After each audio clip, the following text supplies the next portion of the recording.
Bao nhiêu mà mơ ởក្រុមហ៊ុនមួយទៀតគឺក្រុមហ៊ុន ICE Electronic គឺបានបង្កើតមជ្ឈមណ្ឌលដើម្បីដោះស្រាយបញ្ហាបច្ចេកវិទ្យាព័ត៌មានវិទ្យាក្រុមហ៊ុន ICE Electronic កាលពីព្រឹកថ្ងៃទី8 ខែមករាបានប្រកាសដាក់ឲ្យដំណើរការមជ្ឈមណ្ឌលផ្ទុកទិន្នន័យនិងដំណោះស្រាយផ្នែកបច្ចេកវិទ្យាព័ត៌មាន ICE Solution Center ដែលមានការចូលរួមពីតំណាងផលិតផលនិងដៃគូពាណិជ្ជកម្មក្នុងប្រទេសនិងក្រៅប្រទេស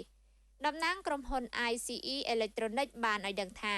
ការបង្កើតមជ្ឈមណ្ឌលផ្ទុកទិន្នន័យនិងដំណោះស្រាយផ្នែកបច្ចេកវិទ្យាព័ត៌មាននេះមានការគាំទ្រយ៉ាងខ្លាំងពីដៃគូពាណិជ្ជកម្ម Dell និង APC ព្រមទាំងអតិថិជនជាតិនិងអន្តរជាតិ Solution Center នេះមានអត្ថប្រយោជន៍អាចជួយដោះស្រាយផ្នែកព័ត៌មានវិទ្យាបច្ចេកទេស IT និងការគ្រប់គ្រង IT ដើម្បីជួយសម្រួលក្នុងការប្រកបអាជីវកម្ម